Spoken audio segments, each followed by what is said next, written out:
আজকের video topic হচ্ছে কার দায়িত্ব বেশি, বড় না ছোট। সাপোজ একটা ফ্যামিলি কিংবা ধরো একটা বাবা মার দুটো সন্তান, দুজনই ছেলে। একটা বড়, কিছুদিন পরে আবার একটা ছোট বাচ্চা হয়েছে, সেও ছেলে। তার মানে দুটো সন্তান, একজন বড় একজন ছোট। তো এখানে দায়িত্ব কার হবে বেশি? যাই হোক, বাবা মা দুজনকেই সমানভাবে তাদের ক্ষমতা মতো, সামর্থ্য মতো পড়াশোনা শিখিয়ে যতটা তাদের পক্ষে সম্ভব ওনারা মানুষ করার চেষ্টা করছে, আদরে ভালোবেসে। কিন্তু বড়টাকে ছোটো থেকে শেখানো হচ্ছে, বোঝানো হচ্ছে দায়িত্ব সম্পর্কে, যে তুমি বড়, তুমি সব জানো, তুমি বোঝো, তোমাকে বেশি বুঝতে হবে, তোমাকে বেশি জানতে হবে। ও ছোট, ও ভাই, ও কিছু জানে না, ও কিছু বোঝে না, ও তোমার সব দায়িত্ব। বড় মানে ছোট থেকে তাকে এই বুঝিয়ে মানুষ করা হচ্ছে, বড় হওয়ার সঙ্গে সঙ্গে সে এই বুঝেই বড় হচ্ছে। আর ছোটকে এরমভাবে মানুষ করা হচ্ছে যে তুমি ছোট, তুমি কিছু বোঝো না, তোমার কোনো দায়িত্ব নেই। এক প্রকারে গায়ে হাওয়া লাগিয়ে ছোটোবেলা থেকে সে বড় হচ্ছে। যাই হোক, এরমভাবে তো দুজনেই বড় হলো। কিন্তু দেখা গেল বড় হওয়ার পর বড় ছেলেটি হয়তো সেরকমভাবে পড়াশোনায় উন্নত না, তার আদার্স কোনো সেরকম ভালো ট্যালেন্টও নয়। তো সে হয়তো সেরকমভাবে স্বাভাবিকভাবে খুব একটা ভালো চাকরি, বিজনেস কিছু করতে পারেন না, যার কারণে সে আর্থিকভাবে অতটা স্বাবলম্বী নন যতটা হওয়ার কথা। এদিকে তাকে ছোটো থেকে কোনো দায়িত্ব শেখানো হয়নি, বোঝানো হয়নি, দেওয়া হয়নি। সে গায়ে এক প্রকারের হাওয়া লাগিয়েই ঘুরে বেরিয়েছে বলতে পারো। নিজের যা ইচ্ছা হয়েছে, যেরকমভাবে মানে থেকেছে, করেছে। কিন্তু পড়াশোনায় সে খুব ভালো, আদার্স ট্যালেন্টও আছে, স্মার্টও আছে। এখনকার দিনে স্মার্টনেস তো খুব দরকার, হার্ডওয়ার্কের সাথে সাথে বলতে পারো হার্ডওয়ার্কের থেকে স্মার্টনেসই বেশি দরকার। তো যাই হোক, তো সেটার দিক দিয়ে দেখতে গেলে তো ছোট ভালো চাকরিও করছে কিংবা বিজনেস করছে, যাই করছে তার আর্থিক উন্নতি আছে, সে আর্থিক দিক থেকে স্বাবলম্বী, যার কারণে সে পয়সাটাও বেশি রোজগার করতে পারে, ফাইন্যান্সিয়ালি স্টেবল। তো তাহলে এখানে তোমাদের মতে কি বলে, কার দায়িত্ব বেশি?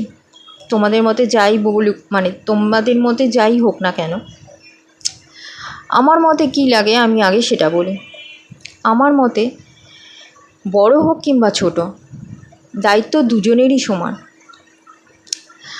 বাবা মাকে বলো কিংবা ফ্যামিলির আদার্স রিলেটিভস, তাদের সবাইকে ছোটো থেকে দুটো সন্তান থাকুক চাই, তিনটে থাকুক চাই, আরও বেশি, তাদের সবাইকে একই শিক্ষায় শিক্ষিত করা উচিত, একইভাবে ভালোবাসা একইভাবে দেওয়ার চেষ্টা করা উচিত। এবার তাদের সামর্থ্য মতো তারা যতটুকুনি পারবে ঠিক আছে, কিন্তু শিক্ষাটা সবসময় একই দেওয়া উচিত। বড়কে আলাদা, ছোটোকে আলাদা, মেজোকে আলাদা না, সবাইকে একই সংস্কার দেওয়া উচিত যে তোমরা এতগুলো বাচ্চা, তোমাদের সবাইকে দায়িত্ব নিতে হবে, প্রয়োজন পড়লে সবার দায়িত্ব সমানভাবে নিতে হবে। এবার যার যেরকম ক্ষমতা হবে বড় হয়ে, সে সেরকমভাবে দায়িত্ব নেবে। আমার মতে বলে যে সামর্থ্য, যোগ্যতা, ক্ষমতা হিসাবে দায়িত্ব বেশি হয়,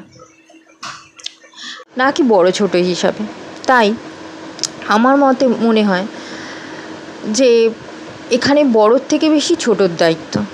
কারণ ছোট আর্থিক দিকে স্বাবলম্বী, তার কাছে এতটা ক্ষমতা রয়েছে, যোগ্যতা রয়েছে যে সে নিজের ফ্যামিলিকে সাপোর্ট করার পর সে বাবা মার জন্য এবং ফ্যামিলির অন্যান্য ক্ষেত্রে যদি এক্সট্রা কোনো আর্থিক প্রয়োজন পড়ে, হেল্পের প্রয়োজন পড়ে, সে করতে পারবে যদি সে চায়। তো যাই হোক, কিন্তু কিছু দায়িত্ব থাকে যেটা করাটা খুব প্রয়োজন, শুধুমাত্র বড় ছোট হিসাবে পার্থক্য না করে তার ক্ষমতা হিসাবে, যোগ্যতা হিসাবে তার করা উচিত। শুধু বয়সে বড় বলে, সম্মানে বড় বলে তার ওপর সমস্ত দায়িত্ব চাপিয়ে দেওয়াটা, তার ক্ষমতার বাইরে গিয়ে তাকে তার ঘাড়ের উপর চাপিয়ে দেওয়াটা আমার মনে হয় না সেটা ঠিক বলে। তবে তার মানে এই না যে বড় হাত পা ঝেড়ে এটা বলবে যে আমার ক্ষমতা নেই, আমি কিছু করতে পারবো না, না সেটাও ঠিক না। সে অবশ্যই করবে তার সামর্থ্য যোগ্যতা ক্ষমতা মতো। সে যেটাতে কমফোর্টেবল সে সেটা করবে, সেইটুকুনি করবে।